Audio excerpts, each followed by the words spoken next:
सेवा अपना घर की विचारधारा के अनुसार तपस्या है, कलयुगी तपस्या। सतयुग में, त्रेता में, द्वापर में अगर हमारा जन्म होता तो एक ही माध्यम था, सिर्फ अगर कल्याण करना है झोला डंडा लो और हिमालय पे पहुंच जाओ और करो तपस्या। और दूसरा कोई साधन नहीं था अपने कल्याण करने का। सेवा के तो अवसर ही नहीं थे, कहां से होता। हर कोई तपस्या करने जा नहीं सकता था, पर्वत पर जाना संभव नहीं था सभी का तपस्या करने के लिए। परिवार भी चलाना है, नौकरी भी करनी है, बीवी बच्चे भी हैं, व्यापार भी करना है, तो सभी जा नहीं सकते थे। लेकिन परमात्मा ने कल्याण की दृष्टि से श्रेष्ठ युग बनाया है, कलयुग। यहां पर कोई भी अपना कल्याण कर सकता है। यही तपस्या हो जाती है। अगर आप व्यापार में हैं, एक भाव रहे, जिसके साथ मैं व्यापार कर रहा हूं उसका भला हो जाए, उसका कल्याण हो जाए, उसको ज्यादा लाभ हो जाए। चाहत ना हो व्यापार में भी, व्यापार में अगर चाहत नहीं होती, दूसरे के कल्याण का भाव रहता है, तो एक तरह की तपस्या हो जाती है। व्यापार में भी कल्याण हो सकता है। जब हम नौकरी में हैं, जब हम कोई जनप्रतिनिधि हैं, जब हम कहीं मैनेजमेंट में हैं, एक ही बात का ध्यान रखा जाए कि हमारा जो यूजर है उसको कोई तकलीफ तो नहीं हो रही, उसका तो भला हो रहा है ना, मैं जो कर रहा हूं। चाह ना हो, चाहत गड़बड़ करती है, सभी का कल्याण हो जाता है। तो कलयुग में तपस्या हो जाती है सेवा, अगर हम सही तरह से कर पाते हैं तो। सेवा में दर्शन हो, प्रदर्शन ना हो। आजकल क्या हो गया है, सेवा में प्रदर्शन बहुत हो गया है, वो सेवा नहीं होती। जरा सा कोई काम करेंगे, सेल्फी चलेंगी, फोटो चलेंगे, क्या कर रहे हैं हम। किसी बच्चे को मदद कर रहे हैं, हॉस्पिटल में कुछ बांटे जा रहे हैं, फोटो फोटो फोटो, हम कर क्या रहे हैं। तो ये सेवा नहीं है, ये प्रदर्शन है। दर्शन क्या होता है फिर सेवा में, अगर आप सही डायरेक्शन में करेंगे, आपकी कैपेसिटी है, आप जिस फोटो को शेयर करेंगे, शूट करेंगे, आपकी कैपेसिटी है।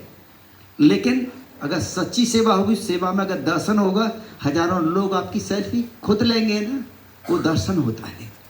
हम करते हैं, शूट करते हैं, प्रदर्शन होता है, और दूसरे अनजाने में अननोइंगली खींच ले जाते हैं, मना करने के बावजूद भी, वो दर्शन होता है। तो सेवा में प्रदर्शन ना हो, हमारी कोशिश रहे। अपना घर की आइडियोलॉजी ये कहती है कि सेवा में दर्शन होना चाहिए, प्रदर्शन किसी स्थिति में स्वीकार्य नहीं है। बहुत से लोग संसाधन इकट्ठा करते हैं, और संसाधन इकट्ठे कर ले जब सेवा करेंगे, पैसा इकट्ठे कर ले, बिना पैसे की सेवा नहीं होती। इस बात का अनुभव मैं खुद बताता हूँ। सेवा के लिए किसी संसाधन की जरूरत नहीं है, केवल एक भाव हो कि मुझे दूसरे की तकलीफ दूर करनी है। जितने संसाधन है, जितनी समझ है, परमात्मा भेजता है। और ये सीधा सा बेसिकली हम लोग यूपी से बिलोंग करते हैं। जब हमने सेवा शुरू की थी, हमें इतना तक पता नहीं था कि कितने लोग हम सोचते थे दुनिया में 50-100-200 लोगों की पूरे जीवन में सेवा कर पाएंगे।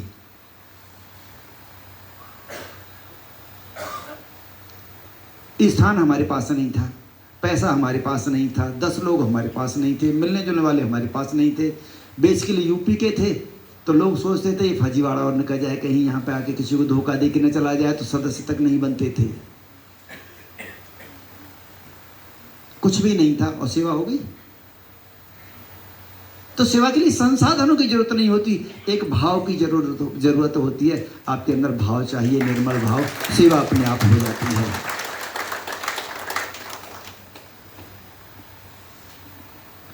जिस प्रकार की आपकी सेवा होगी संसाधन उसी तरह के संसाधन आएंगे।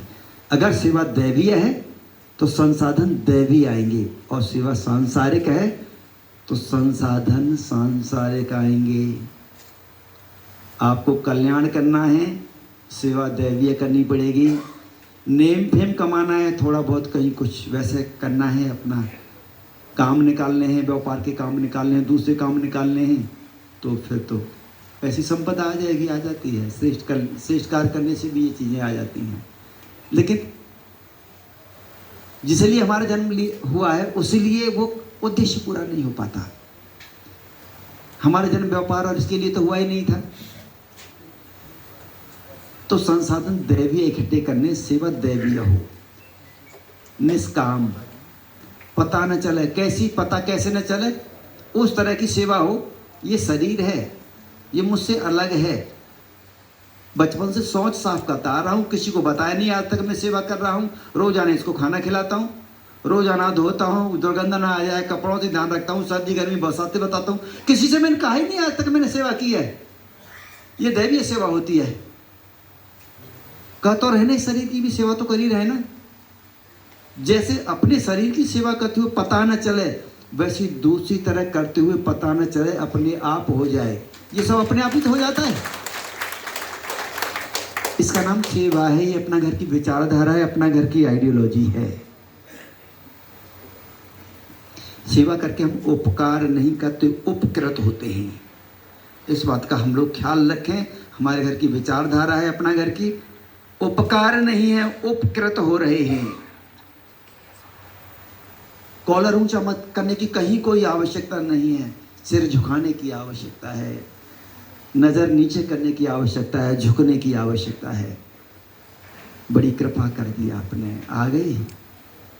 ये जो पढ़े दीन दुखी असहाय लोग नहीं हैं, ये साक्षात परमात्मा का रूप हैं। हमारी परीक्षा लेने के लिए आए हैं कि मैंने इसको तन दिया, मन दिया, अच्छा जीवन दिया, सुख दे दी, सुविधाएं दे दी। मैं यहाँ पर पढ़ जाता हूँ, ये मुझे पहचानता है या नहीं पहचानता। तो उनको असहाय दीन दुखी ये मत समझना, ये समझ लेना। अच्छा आप आ गए, आ जाओ।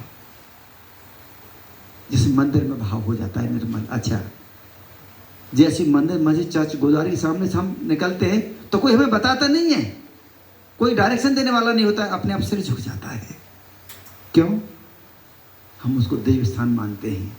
वो तो मात्र देव स्थान है, ये तो साक्षात देवता है कि तो किसके सामने ज्यादा झुकना चाहिए। आप आ गए, इस रूप में आ गए, बस स्वीकार हो। ये अपना घर की विचारधारा है। तो हम उपकृत होते हैं, उपकार नहीं होते।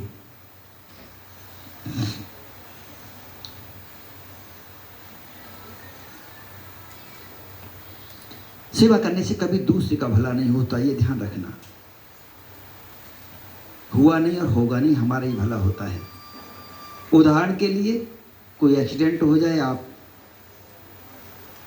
उनको हॉस्पिटल ले जा रहे हैं चिकित्सा कराने के लिए, रास्ते में दम तोड़ दिया, उनका भला नहीं हुआ, उनकी तो सांसें बची नहीं, लेकिन हमारा भला हो गया। सबसे पहले भला तो यही इस बात से हो गया, जिसको हम लेके जा रहे थे उसके मन में एक भाव आया, अब मैं बच जाता हूँ, शायद परमात्मा ने बंदे को, अपने बंदे को भेज दिया। जो वाइब्रेशन उनके अंदर आई, ये परमात्मा के यहाँ पे जाके रिकॉर्ड हो गई। आपका जो धर्म था, मानव धर्म, वो पूरा हो गया, आपको सेटिस्फैक्शन मिलेगा। उनका भला नहीं हुआ, लेकिन हमारा भला हो गया। सेवा करने से सेवे का भला नहीं होता, हमेशा सेवक का भला होता है। ये अपना घर की विचारधारा है, अपना घर की आइडियोलॉजी है।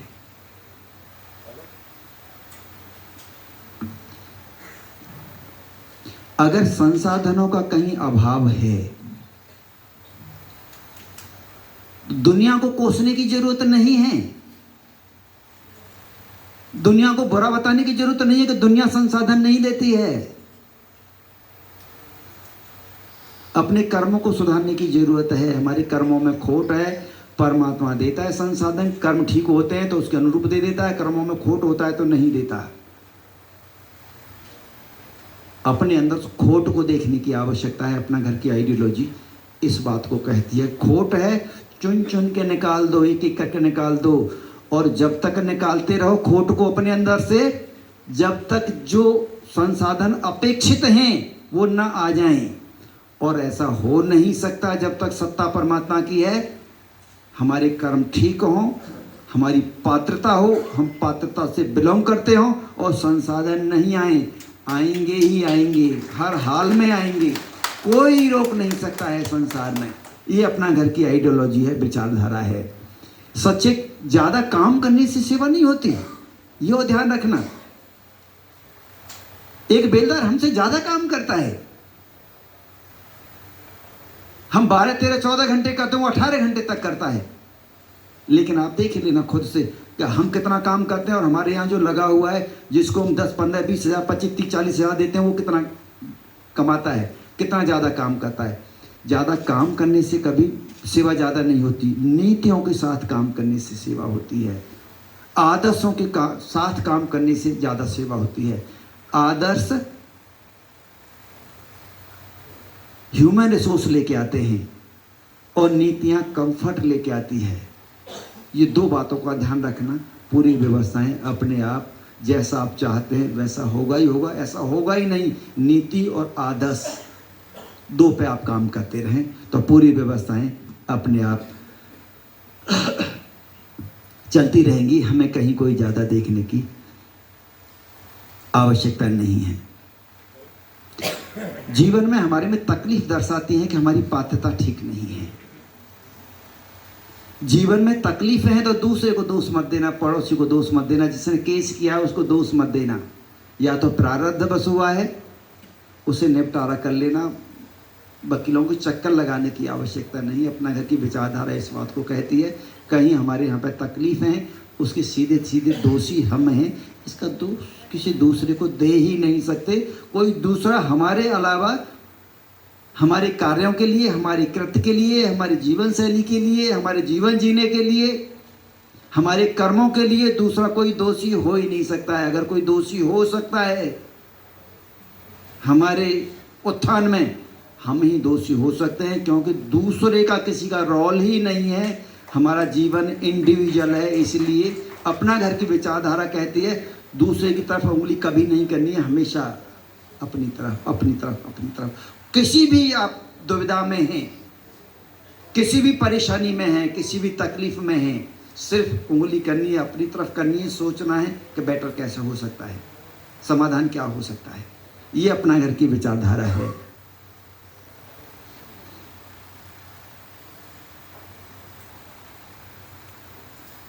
एक समय फिर ऐसा आता है जब हम सही डायरेक्शन में होते हैं। तो एक आदमी कह रहा था, वो गाय को लेके जा रहा था, पीछे बछड़ा आ रहा था। उसने कि क्या कर रहा है कि गाय को लेके जा रहा हूँ क्योंकि बछड़ा पीछे आ जाएगा। दूसरे आदमी ने कि इसको छोड़ दे तू। उसने बछड़ा उठाया, वो बछड़ा को लेके चल दिया। पता चला गाय पीछे आ गई। अब वो ये तय नहीं कर पाया कि गाय के पीछे बछड़ा जाता है, बछड़ा के पीछे गाय आती है, कि बछड़ा को उठा के चलो तो गाय पीछे जाती है, और गाय को उठा के चल दो तो बछड़ा पीछे आ जाता है। संसार का यही नियम है, अपना घर की यही आइडियोलॉजी है। जब हम सही कार्य कर रहे होते हैं तो परमात्मा आपके पीछे आता है, आप परमात्मा के पीछे होते हैं, शून्य हो जाता है, पता ही नहीं चलता। कोई आगे पीछे दोनों खेल मचोली करते रहते हैं। ये अपना घर की विचारधारा अगर हम ऐसा कर पाते हैं तो ईमानदारी के साथ, ऑनेस्टी के साथ, हम जवाब किसी व्यक्ति को नहीं देना है, जवाब परमात्मा को देना है, जवाब खुद को देना है। इन्हीं शब्दों के साथ अपनी बात को पूरी करता हूँ। सभी को प्रणाम।